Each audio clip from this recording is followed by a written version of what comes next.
Also bei unserem Projekt wollen wir auch eine vernünftige Zündung verbauen. Wir verwenden die Flytech von Pinasco mit 12 Volt. Okay. Also im Paket sind mehrere Teile dabei. Einmal die Zündgrundplatte und das Lüfterrad selber. Wie ihr seht, ist hier noch eine Spacerplatte. Die ist optional zu verbauen und im Endeffekt muss man vorher gucken bei den alten Motoren, ob die Zündung mit oder ohne Spacerplatte verbaut werden muss. Also wenn die Zündgrundplatte zu tief sitzt, müsst ihr diesen Spacer verbauen. Dadurch kommt die ungefähr 2 mm weiter nach oben und fluchtet besser mit den Magneten vom Lüfterrad. Dann ist hier eine CDI und eine Halteplatte für die CDI.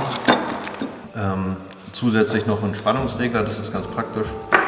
Und eine recht ausführliche Montageanleitung für die Verdrahtung. Im Prinzip ist es damit relativ einfach, den Roller auf 12 Volt umzurüsten. Man muss einfach nur den Originalkabelbaum, wie in der Anleitung beschrieben, mit den Kabeln der Zündung verbinden. Wir haben in unserem Fall einen Serie Pro Kabelbaum von SIP verwendet. Da ist das Ganze noch einfacher, weil der schon vorbereitet ist, um mit solchen Zündungen zu harmonieren. Was ihr auf keinen Fall vergessen solltet, ist sämtliche Birnen und Lampen auf 12 Volt umzurüsten, wenn ihr das verbaut.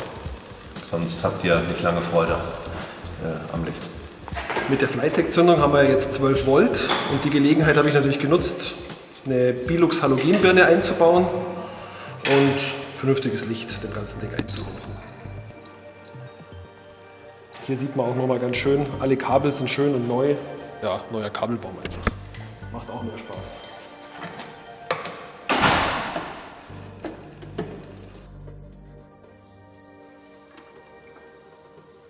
Wir haben unser wunderschönes Einziehwerkzeug. Das hat halt auch verschiedene Adaptergrößen für unterschiedliche Kurbelwellen. Also wenn man mit dem Hammer auf die Kurbelwelle schlägt, kann es halt sein, dass die Kurbelwelle Schaden dabei nimmt. Oder auch, dass sich die Kurbelwelle verkantet und einen Span zieht im Lagersitz oder ähnliche Sachen. So ist es einfach schonender. Wir machen das Ganze aber trotzdem warm.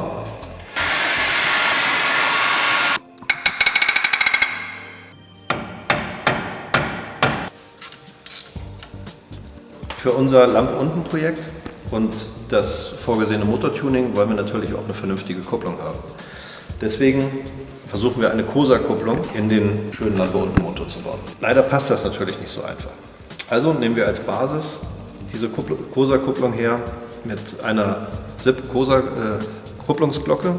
Das ist eine sehr gute Alternative, die ist widerstandsfähiger als die originale Kupplungsglocke und ist trotzdem recht preisgünstig. Mit dieser Kupplung wird man mehr Kraft übertragen können, als dieser Motor jemals hat.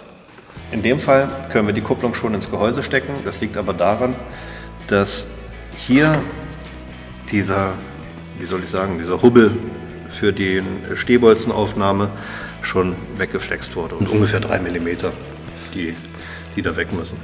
Das ist der Kupplungsdeckel. Der passt natürlich auch nicht auf eine Cosa-Kupplung. Deswegen muss der im Bereich von dem Steg zurückgenommen werden und dieser Steg ganz entfernt werden. Diese Stelle hier wo diese Frässpuren sind, da war vorher ein höherer Steg. Der wird rausgeschliffen oder zurückgeschliffen, bis die Kupplung passt. Dann gibt es allerdings immer noch Probleme mit der Höhe der Kupplung, die immer noch am Deckel schleifen würden. Dafür sind jetzt unterschiedliche Dinge notwendig. Erstens gibt es teilweise Motoren, die unter der Kupplung eine solche dickere Scheibe haben.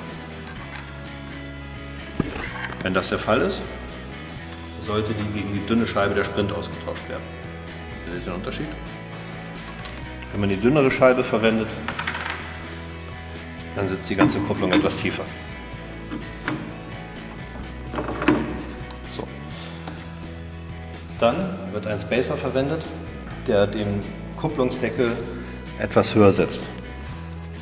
Der wird hier verschraubt zwischen Kupplungsdeckel und Gehäuse. Dadurch gewinnt man weitere 1,5 mm. Damit ich dann die Kupplung auch bedienen kann, das heißt, damit der Kupplungspilz die Kupplung drücken kann, muss ich hier die Distanz wieder ausgleichen. Also ich habe die Kupplung tiefer gesetzt und den Deckel höher gesetzt. Das bedeutet, ich habe mehr Platz zwischen Ausrückpilz und Kupplung und den muss ich auf der anderen Seite wieder ausgleichen. Dafür verwende ich diesen Ausdruckpilz der GS3 und verbaue auf der Kupplung das Ausrücklager der PK XL2. Das Ausrücklager ist zweiteilig. Hier ist das Kugellager, hier ist die Aufnahme. Ich habe das schon mal auseinandergenommen. Das geht einfach, indem man das Lager aus der Platte drückt. Die Andruckplatte der PK XL2 ist komplett rund, während die Cosa-Kupplung, genau wie die Kupplung der PX200, hier eine Flachstelle hat, die die Andruckplatte gegen Verdrehen sichert. Damit ich nun die runde Platte in die Kupplung mit der Flachstelle setzen kann, muss ich die Flachstelle an der Andruckplatte nacharbeiten. Das sind alle Maßnahmen, die ich durchführen muss, um die Kupplung der Vespa Cosa in das Gehäuse der Wideframe-Modelle zu setzen.